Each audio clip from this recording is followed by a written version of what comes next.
इस्तोनिया आने से पहले पाकिस्तान में पिछले 10 साल मेरे पहाड़ों में आवारा गर्दी करते हुए गुजरे। और अब चूँकि मैं ऐसे मुल्क में हूँ जहाँ सबसे ऊंचा पहाड़ 350 मीटर है। और मज़े की बात तो ये है कि इसको ये पहाड़ कहते हैं। पिछला 1 साल इस्तोनिया में मैं कुदरत से तो करीब रहा, पर एक चीज़ जो खाली सी थी। 1 साल में मैंने रियलाइज़ किया कि मैं पहाड़ और पहाड़ मेरी ज़िंदगी का एक अहम हिस्सा बन चुके हैं और शायद मेरा दूसरा घर है। तो बस यूं हुआ मेरा प्लान स्कैंडिनेविया के खूबसूरत मुल्क स्वीडन का।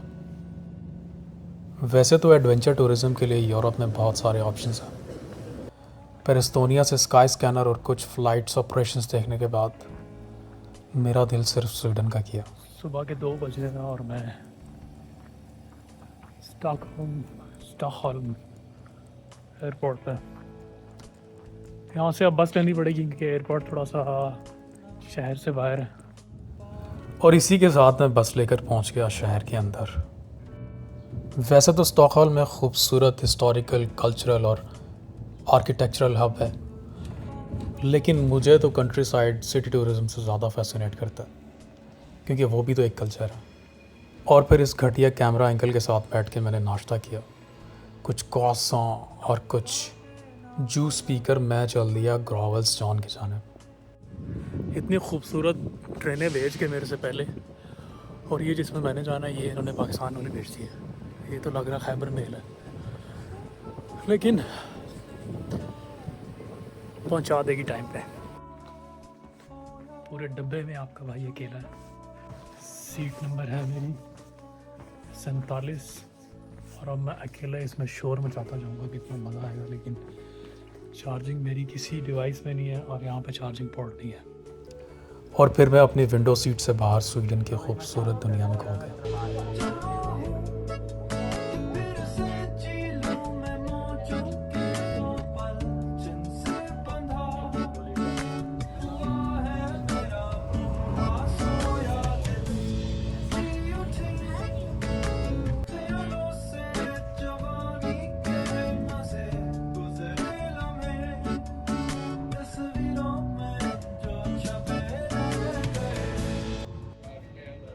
तो फाइनली कोई 2 बजे के करीब मूरा स्टेशन पहुंच गया हूँ। अब मैं यहाँ से अब मुझे लेनी है बस जो कि ग्रॉसवेल जोन जाएगी, लेकिन मुझे कुछ शॉपिंग भी करनी है अपने पकाने के लिए। ग्रॉसरी करनी है, नूडल्स, मैंने पास्ता और नूडल्स ले लिए थे, क्रीम चीज़ ऑयल, ये चीज़ें लेनी है। अब अल्लाह करे मुझे मिल जाए ग्रॉसवेल जॉन से। ग्रॉसवेल जॉन नहीं, ग्रोवल्स जॉन बुद्धू। मैं शायद कुछ ज़्यादा ही खुश था।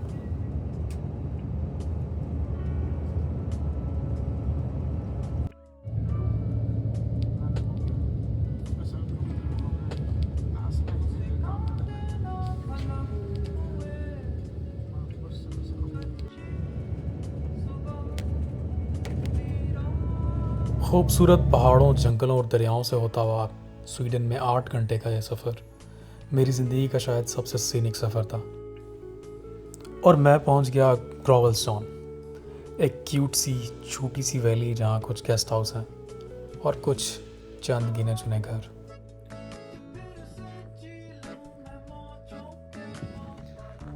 पूरे टाइम पे पहुंच के शुक्र है बचत हो गई। एक ही स्टोर था यहाँ पे और उस पर सिर्फ दूध, चीज़ और सिलेंडर, जो मुझे बहुत ज़रूरी चाहिए था, क्योंकि सिलेंडर ना होता तो पकता ही ना कुछ। तो खैर we've got everything, now I am भूखा, तो मैं थोड़ा सा क्राइसॉन्ट खाऊंगा थोड़ा सा विद सम जूस जो मैंने बचा के रखा था। और फिर अब मेरे पास 3 दिन है और ये 18 किलोमीटर का सर्किट है। मैंने एक समिट भी करनी है छोटी सी। यहाँ पे कैंप करने की सर्विस होती है, सर्विस फी आपको देनी पड़ती है, लेकिन मैं थोड़ा सा कैंप करके आगे जाऊँगा और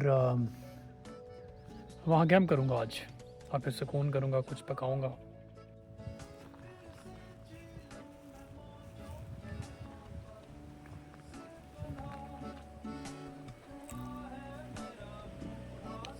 तो भाई क्रॉसॉन और थोड़ा सा जूस पी लिया। चलें शुरू करते हैं। अब ये बैग मैंने वैसे अभी पहना हुआ, लेकिन जब मैं आगे कैंप करूँगा तो इसको मैं पीछे ही बड़े वाले बैग में एडजस्ट करूँगा, क्योंकि एक बैग उठाने में आसानी होगी।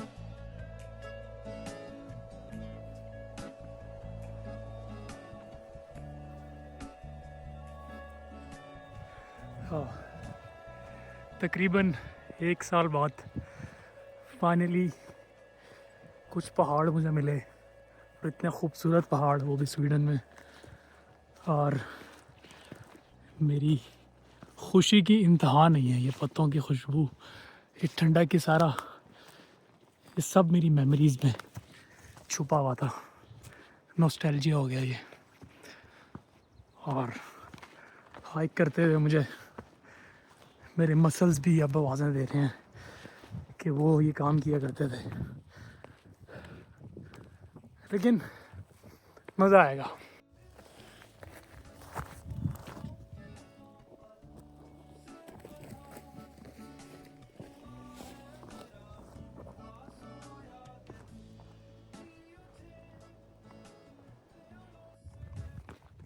बारिश शुरू हो गई है, इतनी नहीं हो रही कि तंग करे, लेकिन मुझे कैंप लगाना पड़ेगा इससे पहले कि तेज़ हो। पहली चीज़ यही करनी है कि मैं जगह देखूं, लेकिन ये जगह तो देखो ज़रा, ये पीछे ये सारी नॉर्वेजियन पट्टी है। उफ, यहाँ लगता है कोई ऊपर अच्छी जगह है, क्योंकि व्यू तो बहुत अच्छा है यहाँ से। कोई सीधी जगह मिल गई तो कैंप यहीं पे सेट कर लूँगा, लेकिन यहाँ पे पत्थर है। ये तो बैड न्यूज़ है भाई।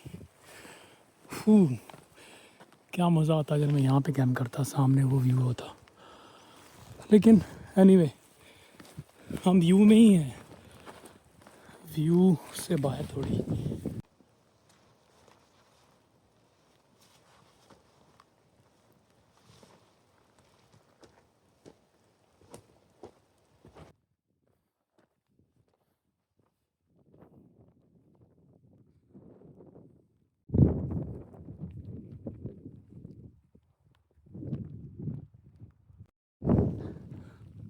परफेक्ट कैंप की जगह मिल गई, बस अब कोई सीधी जगह मिल जाएगी यहाँ पे। क्या ज़बरदस्त।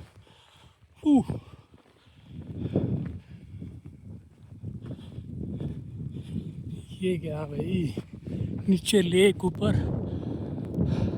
अभी तक वैसे स्नो मेल्ट नहीं हुई।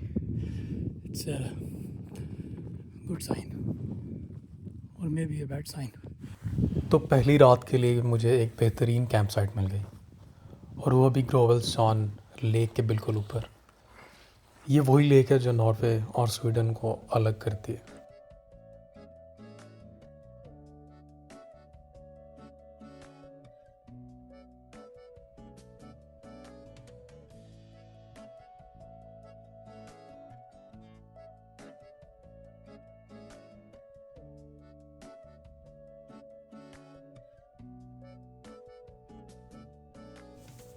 और ये वो लम्हा था कि जहाँ मैं दो दुनिया के खूबसूरत मुल्क नॉर्वे और स्वीडन के दरमियान कैंप लगा रहा था। तो जी, कैंप सेटअप हो गया। ये है मेरा किचन, 3 दिन का स्टॉक। प्याज, रामेन, नूडल्स, पास्ता, प्याज, नो कुकिंग ऑयल। बनाना कैसे, आप इसको पानी में बनाना पड़ेगा। और ये ज़रूरी था, लाल मिर्चें, और ये पाकिस्तानी हैं लाल मिर्चें, काली मिर्चें प्लस नमक।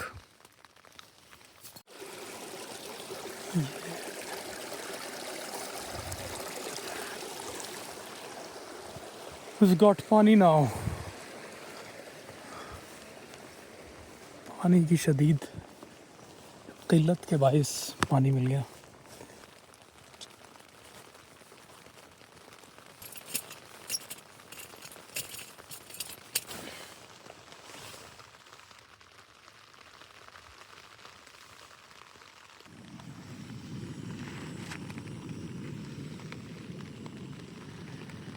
पानी थोड़ा सा गर्म हो जाए ताकि जो इसमें बैक्टीरिया वगैरह है वो मर जाए, और फिर मैं इसमें डालूँगा रामेन। तो ये हवा और बारिश तेज़ हो गई है। अगर ये होती रही तो फिर सुबह हो जाएगा काम।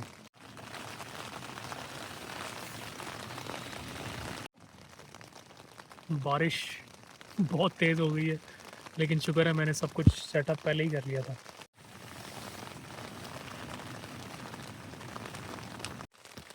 क्या ज़बरदस्त महक आ रही है बिरयानी वाली।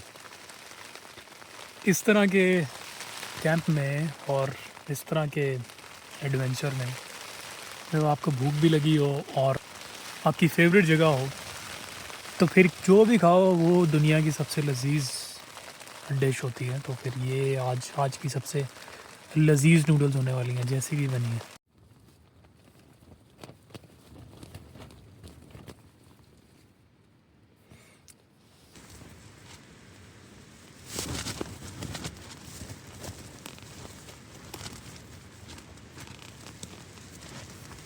तेज़ हवा में इसी झूलते हुए कैंप में मैं सो गया।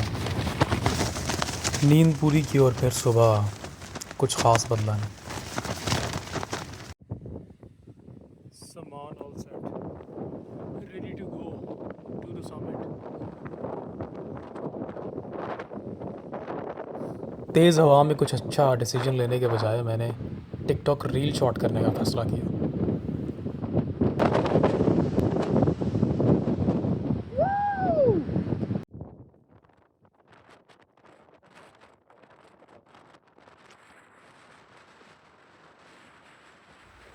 हाइक के इस सेक्शन में तो भाई मैं भूल चुका था कि मैं स्वीडन में हूँ, क्योंकि मेरे आसपास बिल्कुल देवसा ही था।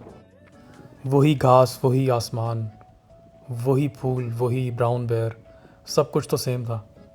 फ़र्क सिर्फ इतना था कि यहाँ पर मूज़ और रेंडियर भी पाए जाते हैं। खैर इन्हीं सोचों में गुम मैं ट्रेल भटक गया और मेरे आगे अब दो रास्ते थे। और फिर अगेंस्ट द विंड जाते इस परिंदे की परवाज़ ने मुझे कुछ कहा कि पाँव बढ़ाओ साथी, हमको चलना भी है, जलना भी है। इस जीवन के लंबे दिन को चलते चलते ढलना भी है।